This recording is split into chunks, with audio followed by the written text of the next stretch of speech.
मत्ती 9 अध्यायको 9 पदमा तपाईँले पढ्नुभयो भने मत्तीलाई त्यहाँ चुङ्गी लिनेको बिचमा बसिरहेको देख्नुभयो अनि प्रभु यीशुले भन्नुभयो, तिमी मेरो पछि लाग, तिमी आएर मेरो पछि लाग। अनि मत्ती त्यही हालतमा त्यही अवस्थामा नै यीशु मसीहको पछि पछि लाग्दछ। हेर्नुहोस् प्रभु यीशुले कसरी चाहिँ हेर्नुहुन्छ। पहिलो शमूएल 16:7 लेखिएको छ कि मानिसले चाहिँ रूप हेरिकन विचार गर्छ भनिकन, तर परमेश्वरले चाहिँ उसको हृदयलाई हेर्नुहुन्छ।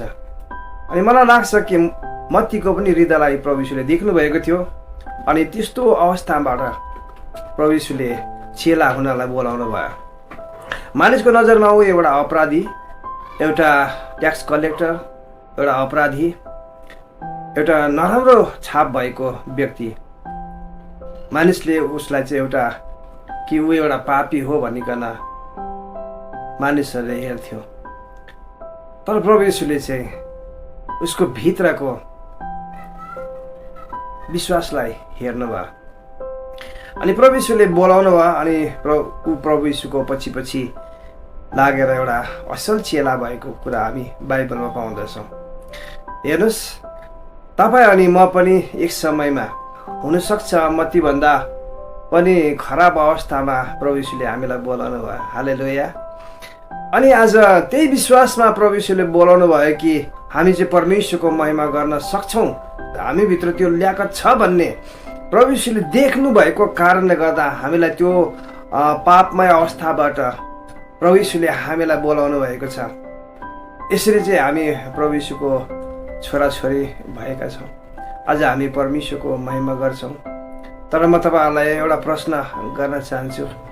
जसरी हामी उत्पत्तिको किताब 6 अध्यायको 6 पदमा पढ्छौँ भनेदेखिलाई जब मानिसहरूको हृदयको हरेक विचार चाहिँ खराब भएको परमेश्वरले देख्नुभयो अनि त्यहाँनिर अफसोस व्यक्त गर्नुभएको छ कि मानिसलाई मैले बनाएकोमा म दुखित छु भनिकन त्यहाँनिर आफ्नो दुःख व्यक्त गर्नुभएको हामी पाउँछौँ। कतै हामीलाई प्रभु यीशुले बोलाउनु भएर चाहिँ त्यो अफसोस त गर्नुहुन्न भन्ने मलाई विचार आज लागिराखेको छ कि यो व्यक्तिलाई, यो छोरालाई, यो छोरीलाई बोलाएर चाहिँ मैले ठुलो भुल गरेछु भन्ने त्यस्तो अफसोस त कतै गर्नुभएको छैन भन्ने एउटा एकदम गहिरो चोट मलाई लागेको कारणले गर्दा आज यो भिडियो म तपाईँहरूको अगाडि राखिराखेको छु। हामी विचार गर्नुपर्ने हुन्छ प्रियहरू, हामीलाई कि कसरी हामीलाई कुन अवस्थामा प्रभुले बोलाउनु भयो। के आज हामी धन्यवादी छौँ कि हामी परमेश्वरलाई महिमा दिइराखेका छौँ कि हामी अझै प्रभुमा सक्रिय रूपमा परमेश्वरको महिमालाई बोकेर हिँडिराखेका छौँ। किनभने हामीलाई त्यही आशामा नै परमेश्वरले बोलाउनु भएको हो। हामी कति खराब अवस्थामा थियौँ। तपाईँले यो समय एकछिन स्मरण गर्नुहोस्, जब प्रभुलाई तपाईँले ग्रहण गर्नुभयो त्योभन्दा अगाडिको समयहरू तपाईँको कस्तो थियो होला, कस्तो घिनलाग्दो थियो होला।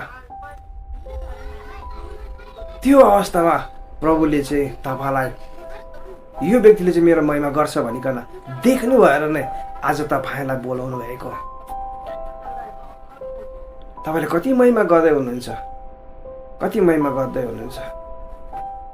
म आफैलाई यो प्रश्न भएको कारणले गर्दा आज यो भिडियोद्वारा म तपाईँहरूलाई भनिराखेको छु कि कतै उत्पत्ति 6 अध्यायको 6 पद जस्तो तपाईँलाई देखेर प्रभु परमेश्वर चाहिँ अफसोस गर्नु भएको त छैन कि यो व्यक्तिलाई चाहिँ मैले बोलाएर चाहिँ ठुलो भुल गरेछु भनेर चाहिँ अफसोस त गर्नुभएको छैन।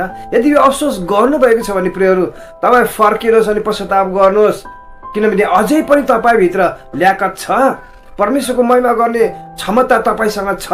यसै कारणले प्रभु यीशुले तपाईँलाई चेला हुनलाई बोलाउनु भएको।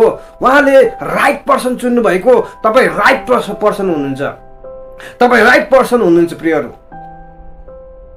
प्रभु यीशुले कहिले पनि गल्ती गर्नुहुन्न। तपाईँले यो विश्वास गर्नुहोस् कि तपाईँ अझै पनि उठेर परमेश्वरको महिमा गर्न सक्नुहुन्छ। तपाईँमा त्यो ल्याकत प्रभुले देख्नु भएको छ। मैले अघि नै भनिहालेँ, मानिसले चाहिँ रूप हेरेर कुरा गर्छ भनेदेखिलाई चाहिँ परमेश्वरले चाहिँ हृदय हेर्नुहुन्छ। तपाईँको हृदयलाई परमेश्वरले देखेको छ कि तपाईँमा त्यो ल्याकत छ। आउनुहोस् हामी पश्चाताप गरौँ, प्रार्थना गरौँ, फेरि परमेश्वरको महिमालाई अगाडि बढाउँ। धन्यवाद।